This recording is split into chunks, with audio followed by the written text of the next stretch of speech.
జగిత్యాల జిల్లా ధర్మపురి మండలంలోని నేరెళ్ల మరియు గోవిందపల్లి గ్రామంలో సుమారు 300 చరిత్రగల అడవిలో వెలిసిన శ్రీ సాంబశివ దేవాలయం కలదు. ఈ దేవాలయం దినదినాభివృద్ధి చెందుతూ భక్తులకు కొంగు బంగారంగా భక్తులను ఏలుతూ ఉంది. ఈ శ్రీ మహాశివరాత్రి పురస్కరించుకుని ఇక్కడ బ్రహ్మోత్సవాలు నిర్వహిస్తారు.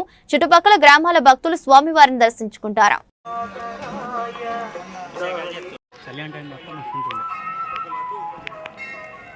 వాగర్థాయుగ సంవృక్తౌ వాగర్థః ప్రతిపత్తయే జగతః పితరో వందే పార్వతీ పరమేశ్వరో.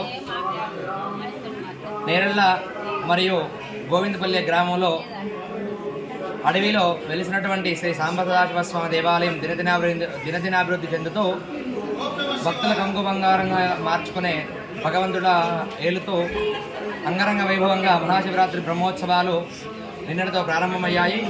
నిన్న గోపూజ చేసుకొని స్వామివారి బ్రహ్మోత్సవాలు ప్రారంభం చేసుకున్నాం. ఈరోజు ఉదయాత్పూర్వం స్వామివారికి సుప్రభాత సేవ, ఫలపంచామృతాల రుద్రాభిషేకము, విశేష పూజలు నిర్వహించుకోవడం జరిగింది. 11:45 స్వామివారి యొక్క కళ్యాణ మహోత్సవం నిర్వహించుకోవడం జరిగింది. అలాగే మరియు నిశీకాలం అనగా అర్ధరాత్రి లింగోద్భవ సమయంలో 12:05 స్వామివారికి మరలా రుద్రాభిషేకం, నిశీ పూజ మరియు బిల్వపత్రాలతో అర్చన చేయడం జరుగుతుంది. తదుపరి కార్యక్రమం రేపు ఉదయం 9 గంటలకు మహామృత్యుంజయ హోమము మరియు రథహోమం నిర్వహించుకోవడం జరుగుతుంది.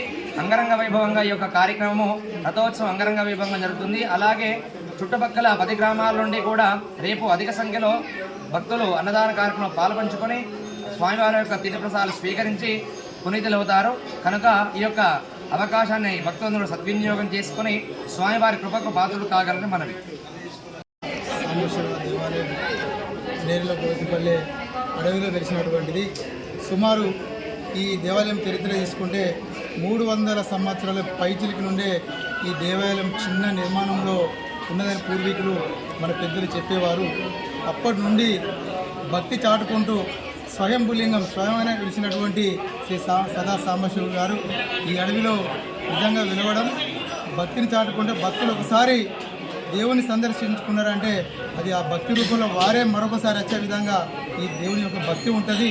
కాబట్టి మేమైతే ఈ 2 గ్రామాల ప్రజలము అసలు ఏ నిర్మాణంలో ఉండే పూర్వీకులు అట్లాంటి స్థితిలో ఉండి ఇలా ఎంత భక్తిని చాటుకుంటుంది దేవుడు.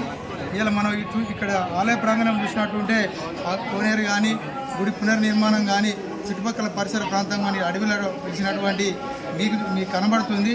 ఇప్పటికే చాలామంది భక్తులు దాదాపు 1000 సంఖ్యలో ఈరోజు కూడా దర్శించుకోవడం జరుగుతుంది. రేపు మహా అన్నదాన కార్యక్రమం ఉంటుంది. ఆ తర్వాత ఎడ్లబండ పోటీ ఉంటుంది, రథోత్సవం ఉంటుంది.